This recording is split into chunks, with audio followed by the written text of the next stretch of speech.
US president Donald ട്രംപിന്റെ tariff യുദ്ധം ഇന്ത്യയിലെ കൃഷി, യന്ത്രങ്ങൾ, ഫാർമ, ഇലക്ട്രിക്കൽ, രാസവസ്തു നിർമ്മാണ മേഖലകളിൽ പ്രത്യാഘാതങ്ങൾ സൃഷ്ടിക്കുന്നുവെന്ന് വിദഗ്ധർ. താരിഫ് വിടവ് വളരെ ഉയർന്നതായതിനാൽ ഈ മേഖലകൾക്ക് ട്രംപ് ഭരണകൂടത്തിൽ നിന്നും അധിക ഇറക്കുമതി തീരുവ നേരിടേണ്ടി വരുമെന്നാണ് വിലയിരുത്തൽ. അമേരിക്കയും ഇന്ത്യയും ഒരു ഉൽപ്പന്നത്തിന് ചുമത്തുന്ന ഇറക്കുമതി തീരുവ തമ്മിലുള്ള വ്യത്യാസമാണ് ഉയർന്ന തീരുവ വ്യത്യാസം സൂചിപ്പിക്കുന്നത്. ഈ താരിഫ് വ്യത്യാസത്തിൽ തുല്യതയോ കുറവോ കൊണ്ടുവരാനുള്ള US ശ്രമങ്ങൾ ഇന്ത്യൻ കയറ്റുമതി മേഖലയ്ക്ക് തിരിച്ചടി സൃഷ്ടിക്കാനാണ് സാധ്യത.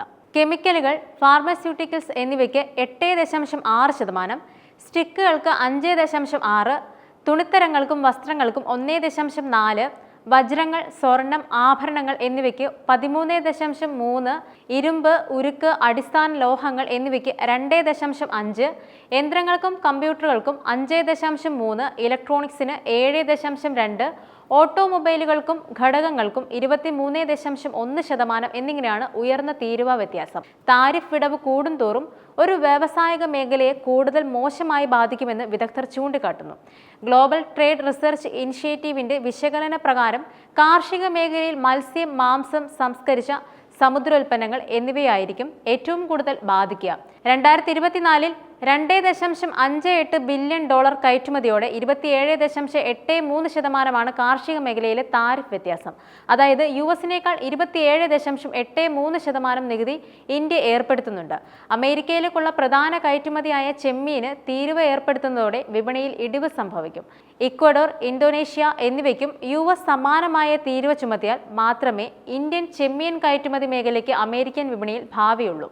താരിഫ് വിടവ് 24.99% ആയതിനാൽ ഇന്ത്യയിൽ നിന്നുള്ള സംസ്കരിച്ച ഭക്ഷണം, പഞ്ചസാര, കൊക്കോ കയറ്റുമതിയിലും പ്രതിസന്ധി നേരിട്ടേക്കാം. കഴിഞ്ഞ വർഷം ഈ ഉൽപ്പന്നങ്ങളുടെ കയറ്റുമതി $1.03 ബില്യൺ ആയിരുന്നു. ധാന്യങ്ങൾ, പച്ചക്കറികൾ, പഴങ്ങൾ, സുഗന്ധവ്യഞ്ജനങ്ങൾ എന്നിവയ്ക്കും 5.72% തീരുവ വ്യത്യാസമുണ്ട്. ഭക്ഷ്യ എണ്ണകൾ, മദ്യം, വൈൻ, സ്പിരിറ്റ്, നെയ്യ്, വെണ്ണ, പാൽപ്പൊടി എന്നിവയാണ് അധിക താരിഫ് ബാധിച്ചേക്കാവുന്ന മറ്റു കയറ്റുമതി ഉൽപ്പന്നങ്ങൾ. അതേസമയം പുകയില, സിഗരറ്റ് കയറ്റുമതിയെ നിലവിലെ പ്രഖ്യാപനങ്ങൾ ബാധിക്കില്ല. കാരണം US ഇതിനകം 201.15% താരിഫ് ഇവയ്ക്ക് ചുമത്തിയിട്ടുണ്ട്. ഇത് നെഗറ്റീവ് താരിഫ് വ്യത്യാസം സൃഷ്ടിക്കുന്നു. വ്യാവസായിക ഉൽപ്പന്ന വിഭാഗത്തിൽ ഫാർമസ്യൂട്ടിക്കൽസ്, ആഭരണങ്ങൾ, ഇലക്ട്രോണിക്സ് എന്നിവയുൾപ്പെടെയുള്ള മേഖലകളെ അമേരിക്കൻ തീരുവകൾ ബാധിച്ചേക്കാം. 2024-ൽ $12.72 ബില്യൺ മൂല്യമുള്ള വ്യാവസായിക കയറ്റുമതിയായ ഫാർമസ്യൂട്ടിക്കൽ മേഖലയെ 10.90% താരിഫ് വ്യത്യാസം നേരിടുന്നതിനാൽ ജനറിക് മരുന്നുകളുടെയും സ്പെഷ്യാലിറ്റി മരുന്നുകളുടെയും വില വർദ്ധിക്കും. $11.88 ബില്യൺ കയറ്റുമതിയുള്ള വജ്രങ്ങൾ, സ്വർണം, വെള്ളി എന്നിവയ്ക്ക് 13.32% താരിഫ് വർധന ഉണ്ടാകാൻ സാധ്യതയുണ്ട്. ഇത് ആഭരണങ്ങളുടെ വില ഉയർത്തുകയും മത്സരശേഷി കുറയ്ക്കുകയും ചെയ്യും. $7.10 ബില്യൺ മൂല്യമുള്ള കയറ്റുമതിയുള്ള യന്ത്രങ്ങൾ, ബോയിലറുകൾ, ടർബൈനുകൾ, കമ്പ്യൂട്ടറുകൾ എന്നിവയുടെ താരിഫ് വർധനവ് 5.29% വരെയാകാം. തീരുവ സംബന്ധിച്ചുള്ള ട്രംപിന്റെ പ്രഖ്യാപനങ്ങൾ ഇതിനോടകം തന്നെ ഇന്ത്യൻ ഓഹരി വിപണിയിൽ പ്രതിഫലിച്ചിട്ടുണ്ട്. പുതിയ സാമ്പത്തിക വർഷത്തിന് തുടക്കമിട്ട 2025 ഏപ്രിൽ 1 വ്യാപാരത്തിൽ ഇന്ത്യൻ ഓഹരി വിപണിയിൽ ശക്തമായ തിരിച്ചടിയാണ് നേരിട്ടത്. 5 ഓഹരികളിലെ തിരിച്ചടി മാത്രം നിഫ്റ്റിയിൽ 222 പോയിന്റ് നഷ്ടം സംഭാവന ചെയ്തു.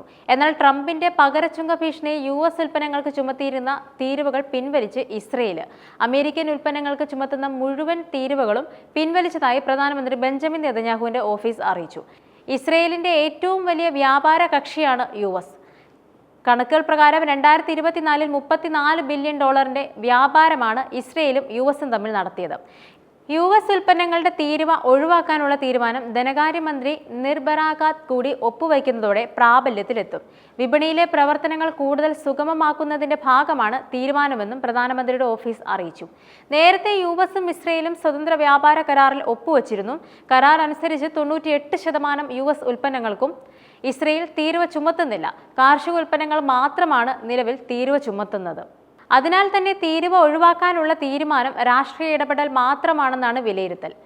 ഇരു രാജ്യങ്ങളും തമ്മിലുള്ള സ്വതന്ത്ര വ്യാപാര കരാറിന് 40 വർഷത്തെ പഴക്കമുണ്ട്. 2024-ൽ US-ലേക്കുള്ള ഇസ്രയേൽ കയറ്റുമതി $17.2 ബില്യൺ ഇറക്കുമതി $9.2 ബില്യൺ ആയിരുന്നു. രണ്ടാമതായി ഏറ്റവും കൂടുതൽ ഇസ്രയേൽ കയറ്റുമതി നടത്തിയത് ചൈനയിലേക്കാണ്, ഏകദേശം 13.5 ബില്യൺ ഡോളറിന്റെ കയറ്റുമതി.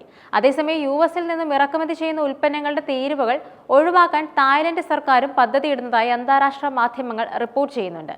ഈ വിഷയത്തിൽ യൂറോപ്യൻ കമ്മീഷൻ മേധാവി ഉർസുല വോൺ ഡെർ ലെയ്ൻ പ്രതികരിക്കുന്നത്, ട്രംപ് യൂറോപ്യൻ ഉൽപ്പന്നങ്ങൾക്കും താരിഫ് ഉയർത്തിയാലും അതിനെ പ്രതിരോധിക്കാനുള്ള ശക്തമായ പദ്ധതികൾ യൂറോപ്യൻ യൂണിയന്റെ പക്കലുണ്ടെന്നും ഉർസുല പ്രതികരിച്ചു.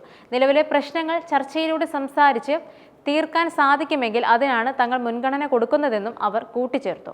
ആഗോള വ്യാപാര നിയമങ്ങൾ മറ്റുള്ളവർ മുതലെടുത്തിട്ടുണ്ടെന്ന US വാദം മനസ്സിലായെന്ന് പറഞ്ഞ ഉർസുല യൂറോപ്യൻ യൂണിയനെയും ഈ പ്രശ്നം ബാധിച്ചിട്ടുണ്ടെന്ന് വ്യക്തമാക്കി.